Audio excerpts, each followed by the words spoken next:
Have you ever noticed how rarely we sit in silence anymore? In a world where words never stop, constant conversations, endless news, arguments on social media, we've forgotten how to truly listen to ourselves. Yet more than 2,500 years ago, the Buddha gave a radical teaching. Real practice begins with silence.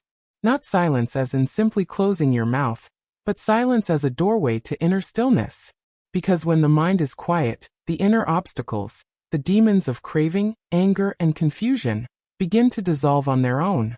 We often think spiritual practice is about complicated rituals or mystical experiences. But the truth is, it often starts with something very simple and very hard: learning to stop feeding the restless mind with endless words. 1. Why silence matters. Language is powerful. It lets us connect, express, and create. But words can also become traps. Every time we say, I think, I want, I believe, we reinforce the illusion of a separate self. We build walls to defend this self. And in those walls, suffering grows. The Buddha warned, speech can be the fastest way to create karma. A single lie can destroy trust. A single harsh word can wound deeply. This is why mindfulness of speech is one of the foundations of practice. 2. Silence as a mirror. Silence isn't empty. When we stop talking, the mind begins to settle, like a lake when the wind stops. Only then can it clearly reflect reality.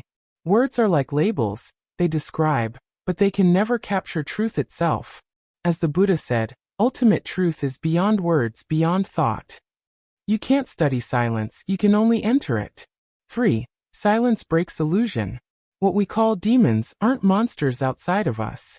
They are greed, anger, jealousy, fear, all fed by restless thoughts and careless words. Every complaint feeds anger, every boast feeds pride, every gossip feeds ignorance. When you choose silence, you cut off their food supply. And when the mind rests in stillness, illusions naturally collapse. For the Buddha's silent teaching. There are many stories of the Buddha responding to tricky or ego-driven questions with silence. Why? Because silence sometimes teaches more than 1,000 words. It pulls the listener back to presence, to direct awareness, instead of endless debate. How to practice? Pause before you speak. Ask, is it true? Is it kind? Is it necessary? Try short periods of silence. Even 10 minutes a day, no talking, no phone, just listening inward. In conflict, choose silence first. Step back, breathe, and let the fire cool before words turn into weapons. Embrace solitude. Walk in nature, sit quietly, or do simple chores without distraction. Let silence hold you. With time, silence stops being uncomfortable. It becomes a source of strength. A teacher once said, 3 years of silence can open the gates of wisdom. Because silence is not emptiness, it's fertile ground. In silence, the illusions of the restless mind fade. In silence, the heart remembers compassion. In silence, the soul rediscovers its own light.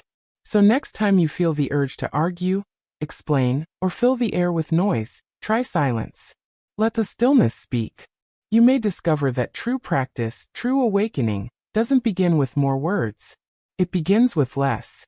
When the heart is quiet, the obstacles dissolve. And in that silence, wisdom blooms.